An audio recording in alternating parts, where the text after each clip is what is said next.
हरे कृष्णा। श्रील प्रभुपाद उपदेशामृत। कल श्रील प्रभुपाद जी का 88वां 88th तिरोभाव दिवस था। हमने अपने मठ में बड़े जोर शोर से मनाया।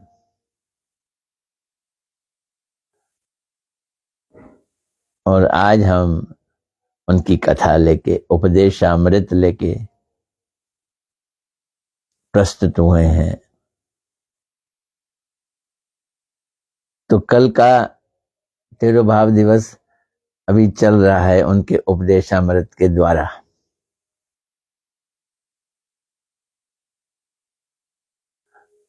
उनके उपदेश सुनेंगे तो उनको याद करेंगे, श्री प्रभुपाद जी को याद करेंगे।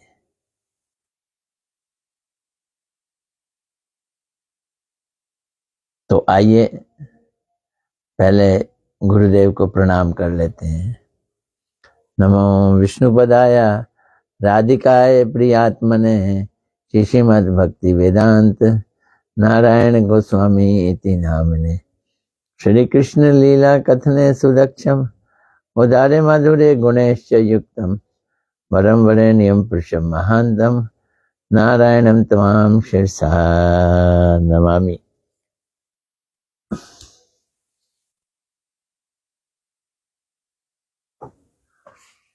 तो आज का पहला प्रश्न, गुरु कृपा और कृष्ण कृपा क्या एक है? ये आज का प्रश्न है।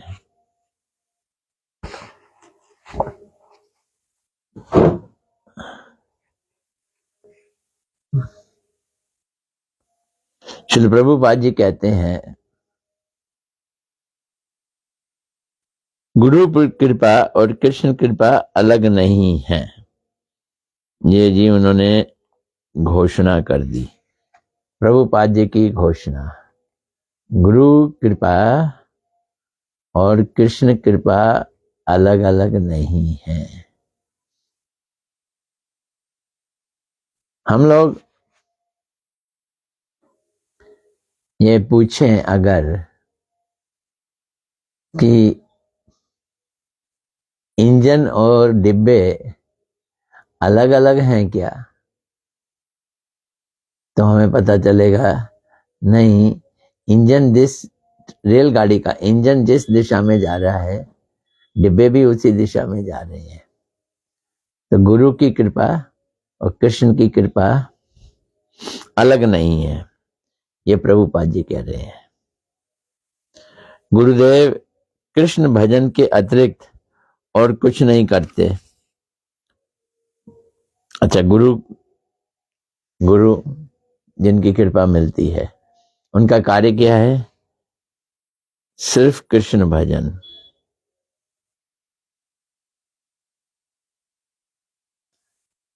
क्या मतलब कृष्ण भजन?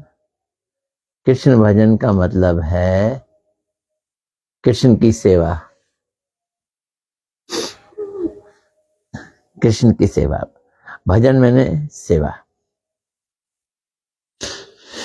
तो गुरुदेव कृष्ण भजन के अलावा कुछ करते नहीं। और कृष्ण क्या करते हैं? कृष्ण भी अपने प्रेष्ठ जन को, प्रेष्ठ मैंने प्रिय, अपने प्रिय जन को की सेवा के अतिरिक्त अन्य किसी की सेवा स्वीकार नहीं करते। कृष्ण अपने प्रेष्ठ जनों की, अपने प्रिय जनों से ही सेवा लेते हैं, दूसरे से लेते नहीं। कॉम्बिनेशन बैठ गया ना। भक्त कृष्ण की सेवा करते हैं, भगवान भक्त से सेवा लेते हैं। ये दोनों का आपस में कॉम्बिनेशन। गुरु और कृष्ण दोनों ही परस्पर प्रेमासक्त हैं। क्या बात है, ये सेंटेंस तो रटने वाला है। गुरु और कृष्ण दोनों प्रेमासक्त हैं, एक दूसरे से प्रेम में आसक्त हैं। गुरु और कृष्ण ही परस्पर प्रेमासक्त हैं, एक आत्मा है, दोनों ही परस्पर प्राणों से प्रिय है, एक दूसरे को प्राणों से प्रिय है। इसलिए गुरु और कृष्ण और उनकी कृपा अलग अलग नहीं है, एक है। श्री गुरुदेव कृष्ण भक्तिमान है और कृष्ण भक्त भक्तिमान है। श्री गुरुदेव कृष्ण भक्तिमान है और कृष्ण भक्त भक्तिमान है। सभी की सेवाएं गुरुदेव द्वारा ही कृष्ण के चरणों में निवेदित होती हैं। तो भक्त जो हैं, उनके शिष्य जो हैं, वो अपनी सेवाएं कैसे देंगे कृष्ण को? तो ये बतला रहे हैं, सभी की सेवाएं गुरु द्वारा कृष्ण के चरणों में निवेदित होती हैं। ये गुरु का काम है कि अपने शिष्यों की सेवाओं को कृष्ण को निवेदित कर देना। निवेदित मतलब अर्पण कर देना। जिनकी नित्य काल सेवा करनी होगी वही गुरुदेव ब्रह्मांडवासी साधारण जीव नहीं है। अब गुरुदेव की महिमा बताने, जिनकी नित्य काल सेवा करनी होगी वही गुरुदेव ब्रह्मांडवासी साधारण जीव नहीं है। जिनकी हम नित्य सेवा गुरु की करें, गुरु उसी सेवा को भगवान की सेवा में लगा देंगे। अब क्या ऐसे गुरु जो हमारी सेवाओं को भगवान की तरफ रीडायरेक्ट कर दें, निवेदित कर दें, वो ऑर्डिनरी पर्सन तो होंगे नहीं, साधारण जीव नहीं है। कहाँ के साधारण जीव? इस ब्रह्मांड के, यानी कि सत्य लोक, ब्रह्मा जी के लोक से लेके पाताल लोक तक सारे ब्रह्मांड में जितने भी जीव है वैसे नहीं होंगे। कैसे होंगे? स्पेशल है ये। वे पतित जीव के उद्धार के लिए, वे पतित जीव के उद्धार के लिए कृष्ण की इच्छा से प्रपंच में अवतरित होकर भाग्यवान जीव को भगवत सेवा की शिक्षा देते हैं। ये नित्य सिद्ध हैं, गुरु नित्य सिद्ध होते हैं, भगवान के धाम से आते हैं, ब्रह्मांड के अंदर की व्यक्ति नहीं है। ये आते कहां से हैं? भगवान के धाम से। क्यों आते हैं? कृष्ण की इच्छा से आते हैं। उनके द्वारा कृष्ण का प्रसाद हमारे निकट पहुंचता है। अब प्रसाद के भी दो अर्थ हैं, एक तो जो हम खाते पीते हैं भगवान को भोग लगा के, वो प्रसाद होता है, और एक जब कृष्ण हम पे प्रसन्न हो जाएं तो उनके द्वारा कृष्ण हम पे प्रसन्न हो जाते हैं। किनके द्वारा? गुरु के द्वारा।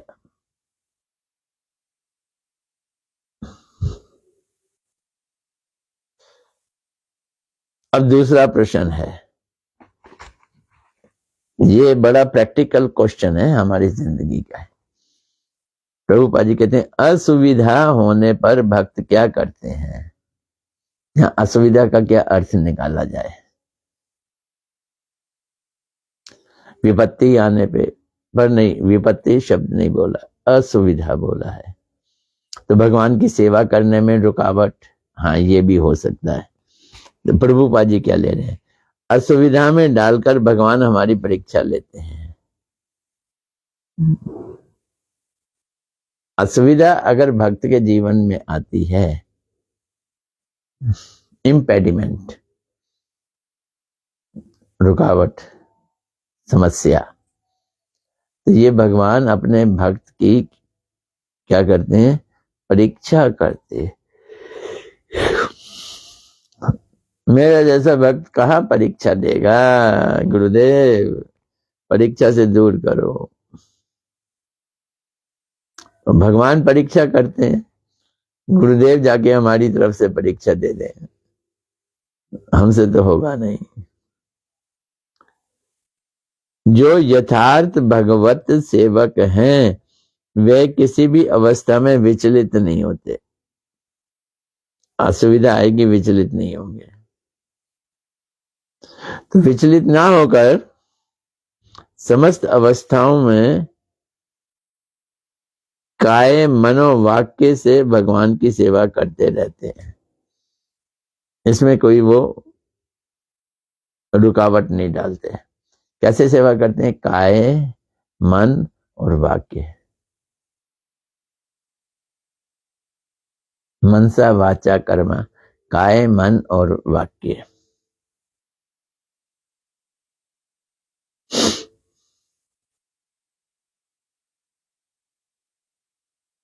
प्रकृत भोग उनको स्पर्श नहीं कर सकता। भक्त की ये निशानी। अब यहाँ गुरु से आगे भक्त पे आ गए। कौन से भक्त? जो यथार्थ सेवक हैं, वास्तव में जो सेवक हैं, वे सदैव सेवा में ही अवस्थित रहते हैं।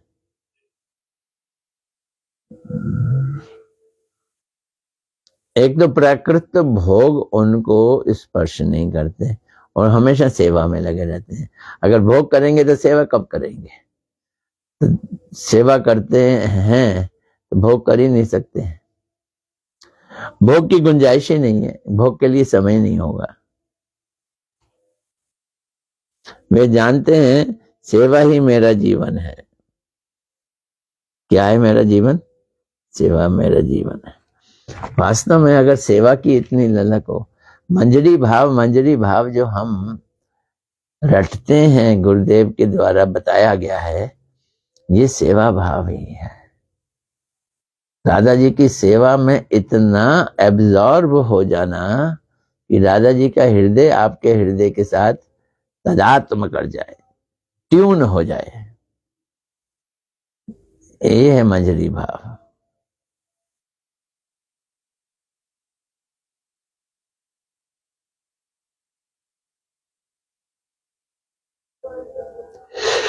वे जानते हैं कि सेवा ही मेरा जीवन है, सेवा ही मेरी सत्ता है, मेरी सत्ता, मेरा एग्जिस्टेंस सेवा है और सेवा ही मेरा कर्म है।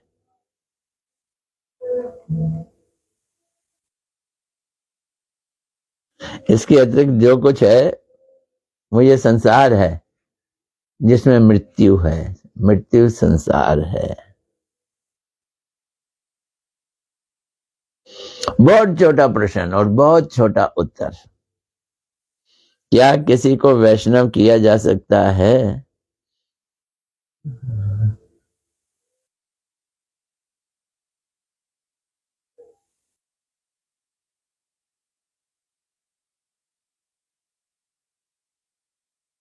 प्रभुपाद जी बड़ा दार्शनिक उत्तर दे रहे हैं। इस दार्शनिक का मतलब समझ, फिलॉसफिकल आंसर।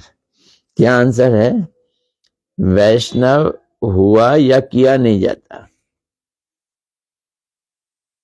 कोई भी चीज अगर हम क्रिएट करें तो वो नष्ट हो जाएगी। तो वैष्णव हुआ नहीं जाता और किया नहीं जाता, वैष्णव किया नहीं जाता। फिर विश्व में सभी स्वरूपतः वैष्णव अर्थात विष्णु के सेवक हैं।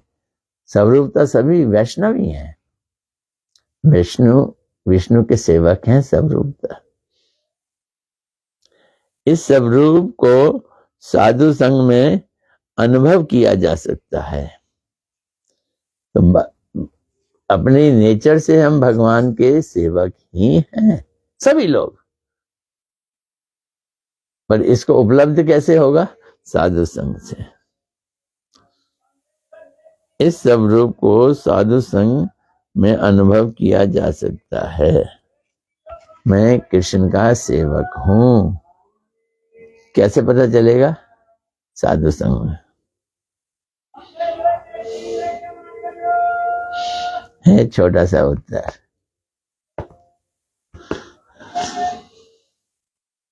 वह फिलॉसफिकल उत्तर है। हम सब वैष्णव हैं, वैष्णवता हमारी छुप गई है, ढक गई है।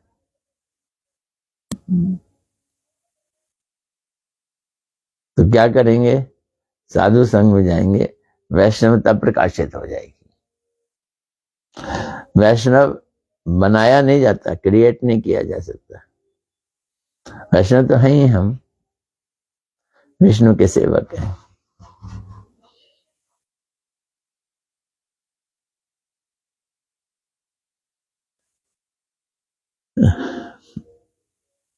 अब हमारे मतलब का प्रश्न पूछ रहे हैं, कब ब्रज में जाना होगा? मेरा जैसा व्यक्ति तो दिल्ली में ही अटक गया, लेकिन गुरुदेव ने दिल्ली में ही ब्रज बना दिया तो मेरे को फायदा हो गया। रमन श्री रमन बिहारी गौड़िया मठ वृंदावन, जनकपुरी का वृंदावन।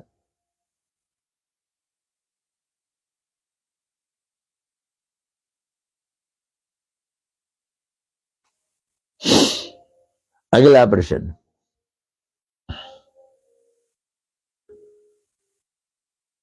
कब ब्रज में जाना होगा? उत्तर, जब गुरुदेव को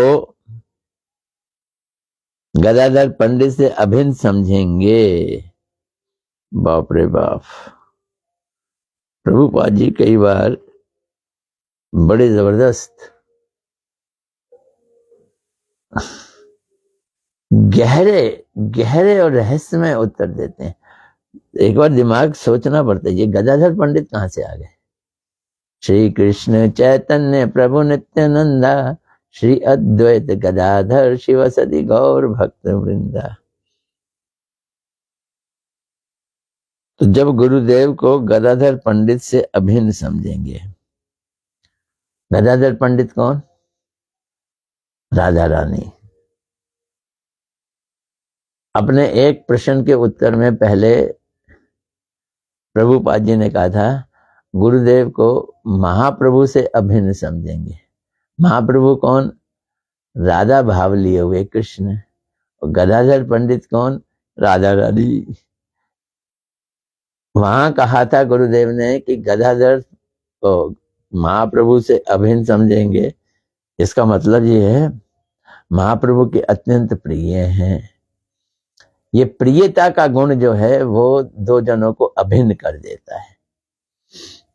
अभी पिछले उत्तर में बड़ा जबरदस्त गुरुदेव प्रभुपाद जी बतला रहे हैं। क्या बतला रहे थे? गुरु और कृष्ण दोनों ही परस्पर प्रेमासक्त हैं। गुरु और कृष्ण दोनों ही परस्पर प्रेमासक्त हैं, प्रेम में आसक्त है, इसलिए एक है। ये आसक्ति, प्रेम भरी आसक्ति दो को एक कर देती है। एक आत्मा है और दोनों परस्पर प्राणों से प्रिय हैं, एक दूसरे को प्राणों से प्रिय हैं। और यहां भी वो यही कह रहे हैं। क्या कह रहे हैं? गुरुदेव गदाधर पंडित से अभिन्न है, यानी राधा रानी से अभिन्न है।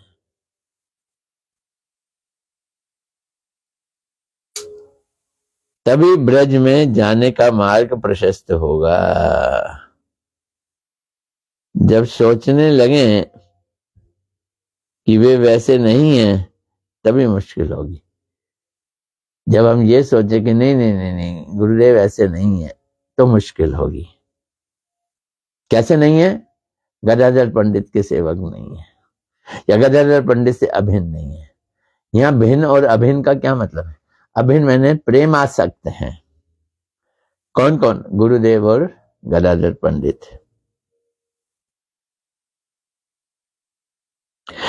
बुद्धिमानों का कार्य है महाजन और महत्व पुरुषों का अनुगमन करना, उनका अनुसरण करना।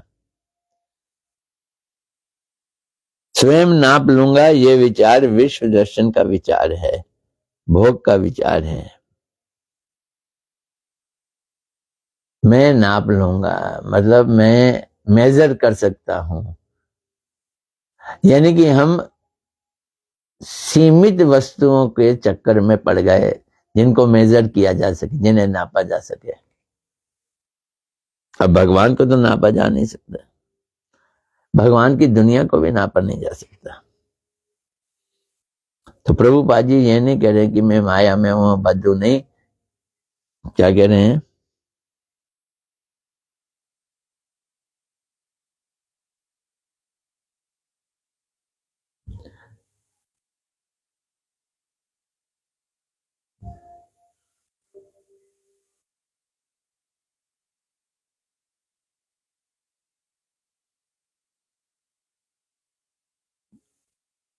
बुद्धिमान का कार्य है महाजन का अनुगमन और अनुसरण करना। स्वयं नाप लूंगा, ये विचार विश्व दर्शन का विचार है, भोग का विचार है। बाप रे बाप, प्रभुपाद जी कितनी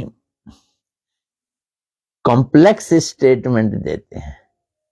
मैं नाप लूंगा, ये भोग का विचार है।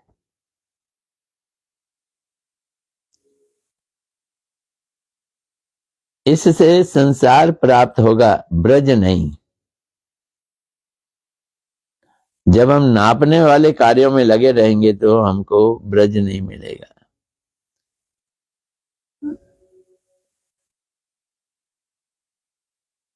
भोग, पुरुष स्त्री का भोग करता है, ये सोचता है इस स्त्री को मैं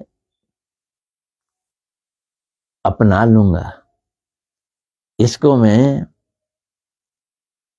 कंट्रोल कर लूंगा, इसको मैं भोग लूंगा।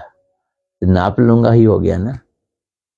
तो हम किसको नापते हैं? जिसको भोगते हैं।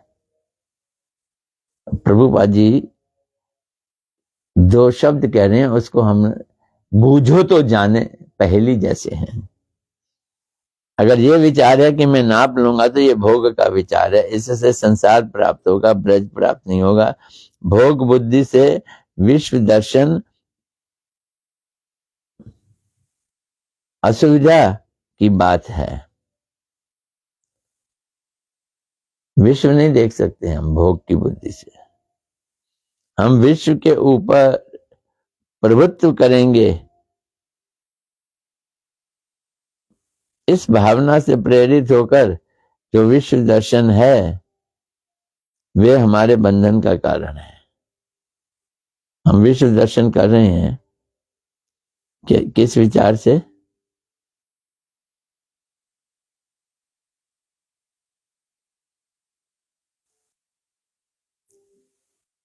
हम विश्व के ऊपर प्रभुत्व करेंगे, कंट्रोल करेंगे। कंट्रोल किसके करेंगे? जो सीमित है, जिसको हम नाप सकते हैं। विश्व हमारी इंद्रियों की तृप्ति करे, इस विचार से संसार की उत्पत्ति होती है। विश्व हमारे इंद्रियों को तृप्त करे, ये दुनिया हमारी इंद्रियों को तृप्त करने के लिए है। विश्व हमारी इंद्रियों को तृप्त करे, इस विचार से संसार की उत्पत्ति होती है।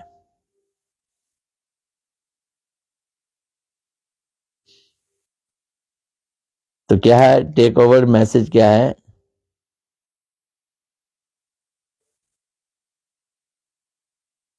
स्वयं नाप लूंगा, ये विचार विश्व दर्शन का विचार है, भेद का विचार है।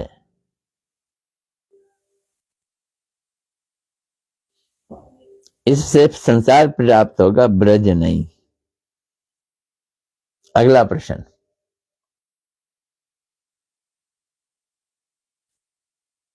एक हो गया, दो हो गया, तीन हो गए, चार हो गए। आज पांचवा प्रश्न ले रहे हैं हम। छोटे छोटे उत्तर हैं, छोटे छोटे प्रश्न हैं।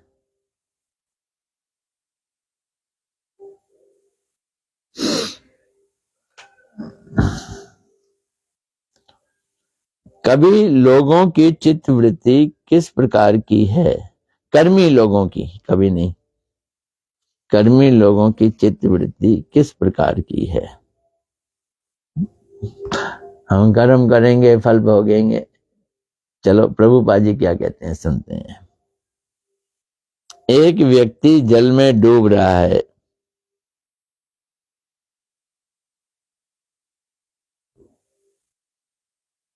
और एक कर्मी है, बड़ा अच्छा कर्मी है। कैसा कर्मी है?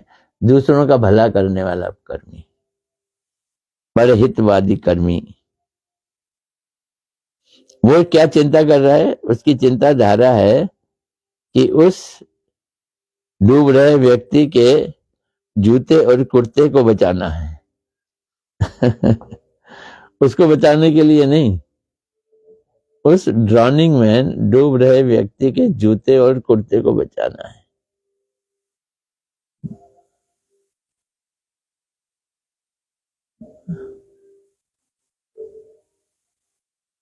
क्या मतलब इसका? एक आदमी जन्म मृत्यु में डूब रहा है, हम उसके शरीर को बचा रहे हैं, उसको नहीं बचा रहे। एक आदमी डूब रहा है, भागे भागे गए, उसका जूता खोल के ले आए, उसके जूते को बचा लो, उसके कुर्ते को बचा लो। प्रभुपाद जी के ये स्टेटमेंट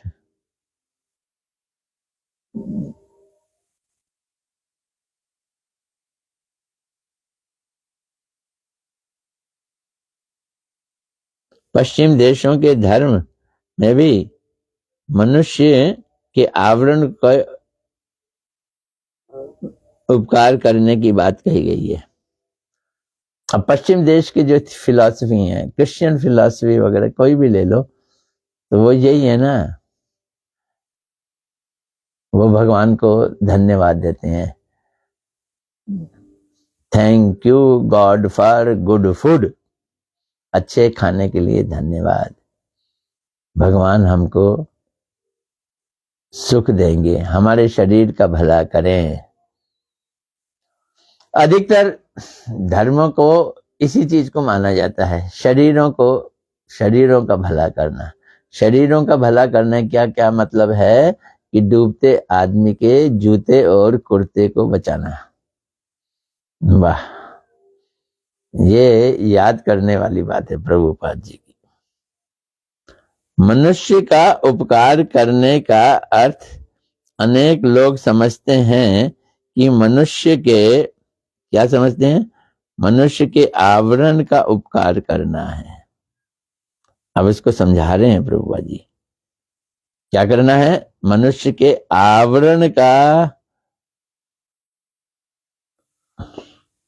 उपकार करना है। मतलब क्या? मतलब है शरीर का उपकार करना है। खाना खिलाओ, कपड़े पहनाओ, लंगड़े को व्हील चेयर पे बैठा लाओ, तो ये क्या है? आवरण का उपकार। सही उपकार के हम जानते नहीं, आत्मा के उपकार की बात चिंता नहीं करते हम।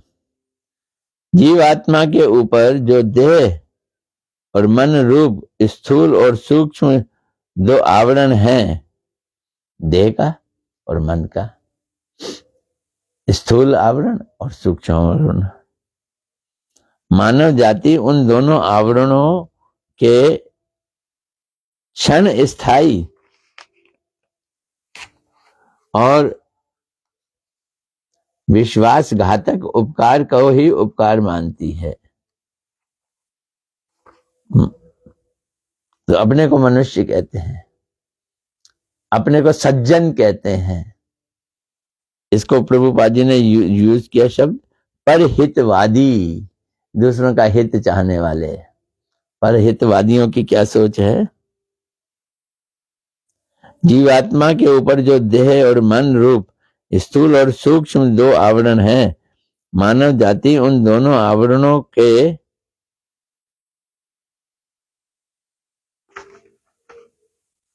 क्षण स्थायी और विश्वासघातक उपकार को ही उपकार मानती है।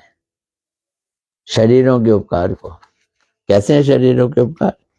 उनमें दो दोष हैं। दोनों आवरण कौन कौन से?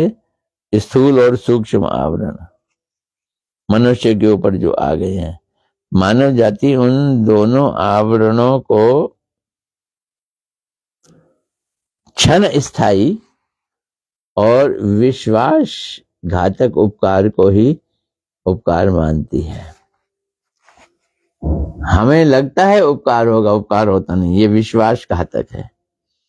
इसलिए हमारे एक जर्मन भक्त ने कहा है, किसने कहा है? ये जर्मन प्रभुपाद जी जर्मन कहाँ पहुंच गए? इसलिए हमारे एक जर्मन भक्त ने कहा है, मनुष्य डूब रहा है तो डूबने दो,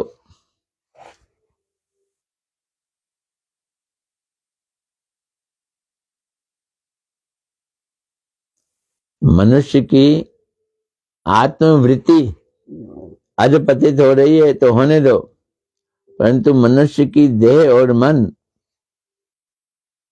के भोगों की पूर्ति कर उसके जूते और कुर्ते को बचा लो।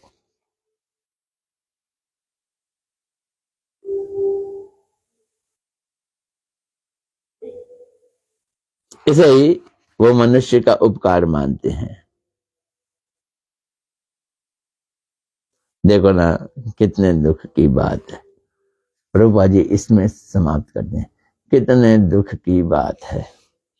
आज इतना ही, आज 6 प्रश्न हो गए क्या लगता है? 1 2 3 4 5 प्रश्न हो गए।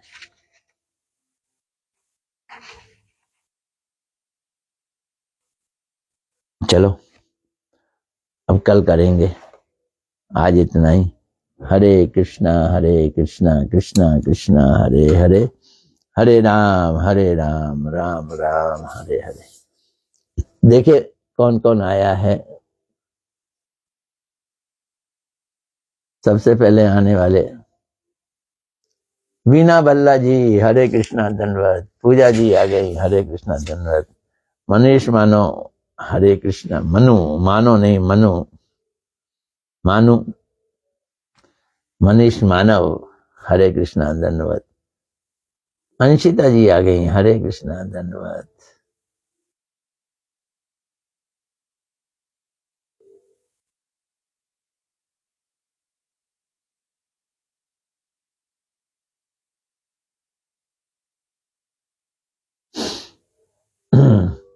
दीपा विश्व जी, हरे कृष्णा धन्यवाद। अंशिता जी जय प्रभुपाद जी कर रही हैं, कल दिखाई नहीं दी प्रभुपाद जी के समय में। दीपा बिष्ट, हरे कृष्णा धन्यवाद। साधना झा, ऐसा लगा है पहली बार सुन रहा हूं, धन्यवाद, हरे कृष्णा। शिमला बैसला पहले आती थी, काफी टाइम बाद ये नाम सुना है मैंने। शिमला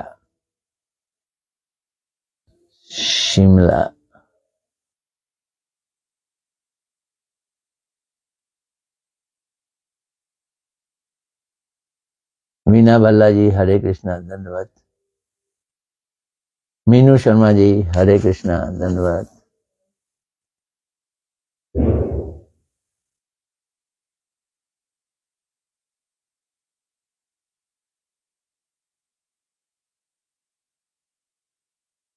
मीनू सूर्यवंशी, हरे कृष्णा धन्यवाद। तमाल कृष्ण बना जी, हरे कृष्णा धन्यवाद प्रभु जी।